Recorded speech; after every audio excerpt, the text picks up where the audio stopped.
নমস্কার, the health tips Bangla চ্যানেলে আপনাদেরকে স্বাগত। প্রতিবারের নাই এবারও একটা এপিসোড তুলে আনলাম যথারীতিভাবে, যেটা শ্বেতপদর বা সাদা সিরাপ, লিকোরিয়া বা হোয়াইট ডিসচার্জ কেন হয় এই ব্যাপারটা আপনাদের সামনে তুলে ধরা হবে। প্রতিনিয়ত এই অসুখে প্রত্যেকটা কম বেশি মেয়েরাই অ্যাফেক্টেড হচ্ছে। এই রোগের লক্ষণ কী কারণে হয় এবং তার প্রতিকারকে আমরা কমানোর চেষ্টা করব। রোগের কারণটা কী? যোনিতে ট্রাইকোমোনা বা মনিলিয়াল জীবাণু সংক্রমণ ঘটা, জরায়ু রোগের ভোগা, গনোরিয়া বা সিফিলিস রোগে ভোগা, রক্ত স্বল্পতা, ঋতুকালে অপরিষ্কার কাপড় চোপড় ব্যবহার, যৌন মিলনের শেষ যৌন অঙ্গে ভালোভাবে না ধোয়া প্রভৃতি কারণে এই সমস্ত রোগ হতে পারে। রোগের লক্ষণটা কি? জরায়ু গাত্রা, জরায়ুর মুখ, জরায়ু গ্রীবা, যোনিনালী প্রভৃতি অংশে শৈলিক ঝিল্লি থেকে সাদা অথবা হলুদ সাদা রঙের স্রাব নির্গত হয়।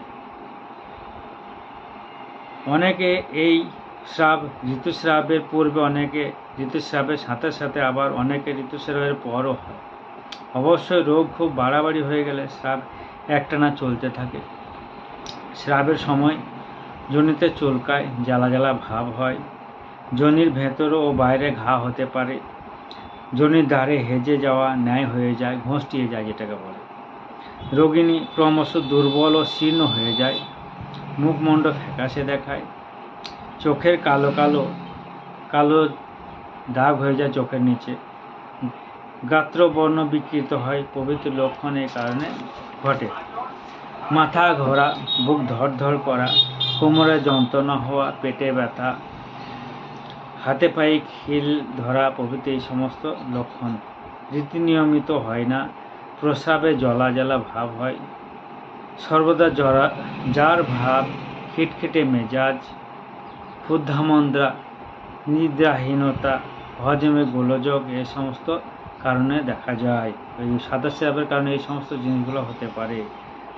রোগের মারাত্মকভাবে বেড়ে গেলে সর্বদা জলের ন্যায় হরহরির মতো বেরোতেই থাকে, ঝরতেই থাকে। রোগের নির্ণয় আমরা কিভাবে করব? রোগের লক্ষণ অনুযায়ী ভ্যাজিনাল সোয়াব ল্যাবরেটরিতে পরীক্ষা করলে এই সমস্ত অসুখ কী কারণে হচ্ছে দেখা যায়। এর আনুষঙ্গিক চিকিৎসা আমরা দু চারটে কথা বলবো। প্রথমে পটাশিয়াম পারম্যাঙ্গনেট বা গরম জলে মিশ্রিত দ্বারা যৌনির দাগটি ভালো করে ধুয়ে ফেলতে হবে।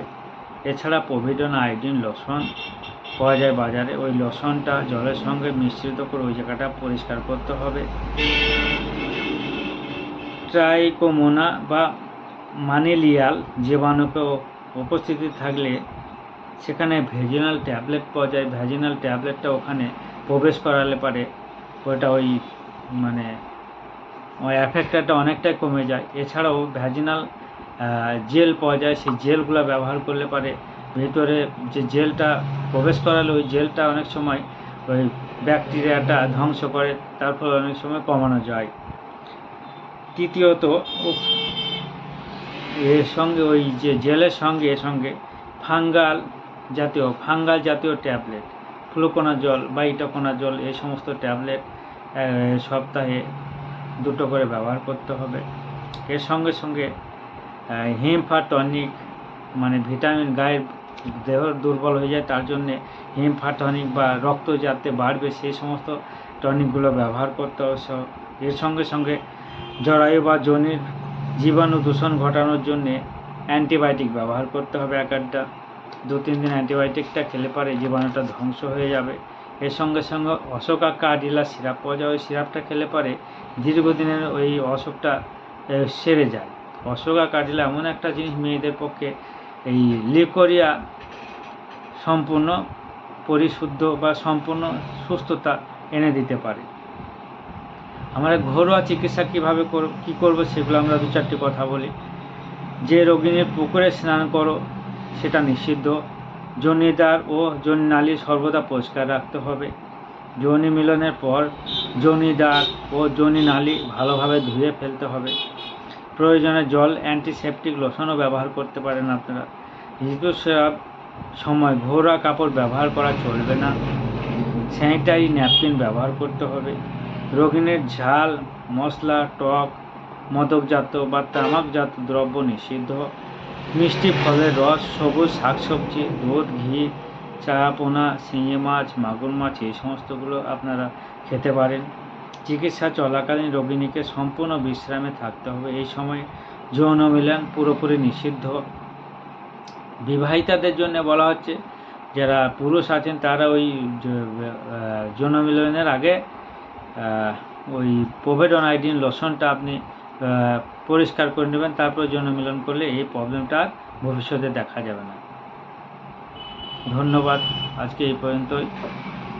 যদি চ্যানেলটা পছন্দ হয়ে থাকে বা ভিডিওগুলো পছন্দ হয়ে থাকে আপনারা সাবস্ক্রাইব করে দেবেন।